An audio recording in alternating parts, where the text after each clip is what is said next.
Pahlawan yang setia itu berkorban, bukan buat dikenal namanya, tetapi semata-mata membela cita-citanya.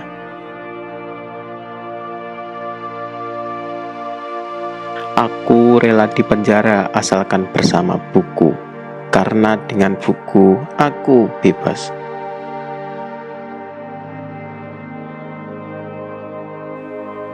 Apa yang dilakukan oleh orang setelah mendengar suatu khotbah jauh lebih penting dari apa yang dikatakannya tentang khotbah itu.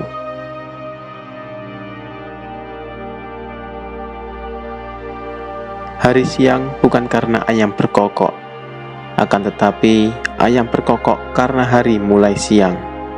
Begitu juga dengan pergerakan rakyat. Pergerakan rakyat timbul bukan karena pemimpin bersuara, tetapi pemimpin bersuara karena ada pergerakan.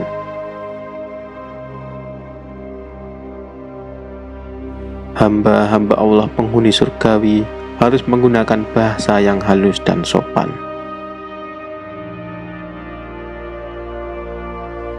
Banyak orang yang bertukar haluan karena penghidupan. Istimewa dalam tanah jajahan di mana semangat terlalu tertindas, tetapi pemimpin yang suci senantiasa terjauh dari godaan iblis itu.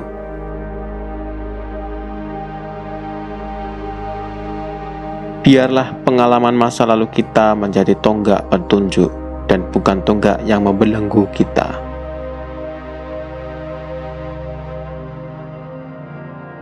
Kurang cerdas dapat diperbaiki dengan belajar. Kurang cakap dapat dihilangkan dengan pengalaman. Namun, tidak jujur sulit diperbaiki.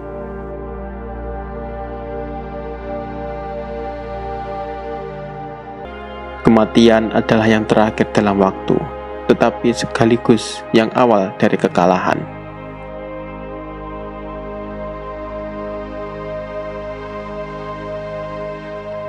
Tak ada harta pusaka yang sama berharganya dengan kejujuran.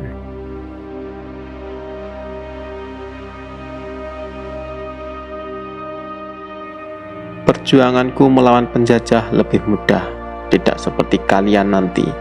Perjuangan kalian akan lebih berat karena melawan bangsa sendiri.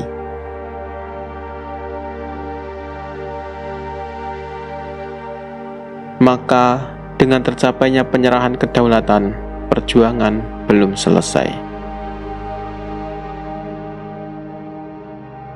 Filosofi meluaskan pandangan serta mempertajam pikiran, sekaligus berguna untuk menerangkan pikiran dan penetapan hati.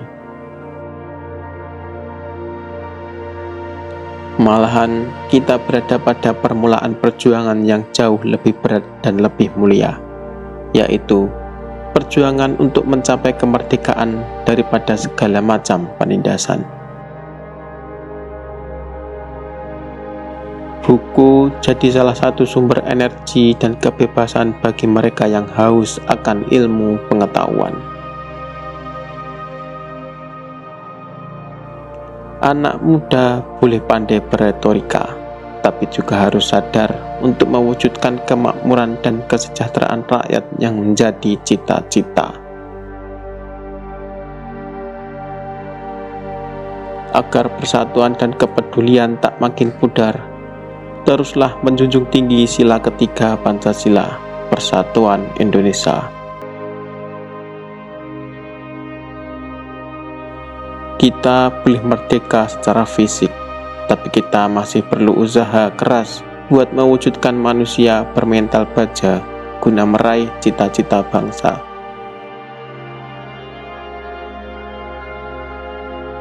Akan ada satu masa ketika kita harus melawan saudara bangsa sendiri, melawan KKN dan pemberontakan dalam negeri. Apapun yang membuatmu takut, hadapilah dengan berani. Kita masih terus berjuang jadi tuan rumah di negeri sendiri.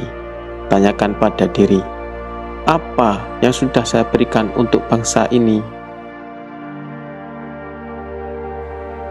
Kita butuh waktu untuk berkontemplasi buat memetik pesan dari apa yang telah dibaca.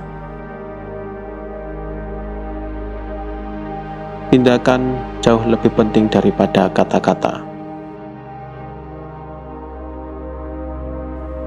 Dasar kekeluargaan itulah dasar hubungan istimewa pada koperasi. Di sini tidak ada majikan dan buruh, melainkan usaha bersama di antara mereka yang sama kepentingan dan tujuannya. Membaca tanpa merenungkan adalah bagaikan makan tanpa dicerna. Betul, banyak orang yang bertukar haluan karena penghidupan. Istimewa dalam tanah jajahan di mana semangat terlalu tertindas. Tetapi, pemimpin yang suci senantiasa terjauh dari godaan iblis itu. Untuk mencapai cita-cita yang tinggi, manusia melepaskan nyawanya pada tiang gantungan, mati dalam pembuangan, tetapi senantiasa menyimpan dalam hatinya luka wajah tanah air yang duka. Koperasi juga bisa mendidik toleransi dan rasa tanggung jawab bersama. Dengan demikian, koperasi bisa mendidik dan memperkuat demokrasi sebagai cita-cita bangsa. Kita dapat mengukur keberadaan kita terhadap Allah dengan kepekaan kita terhadap penderitaan dan kesusahan orang lain.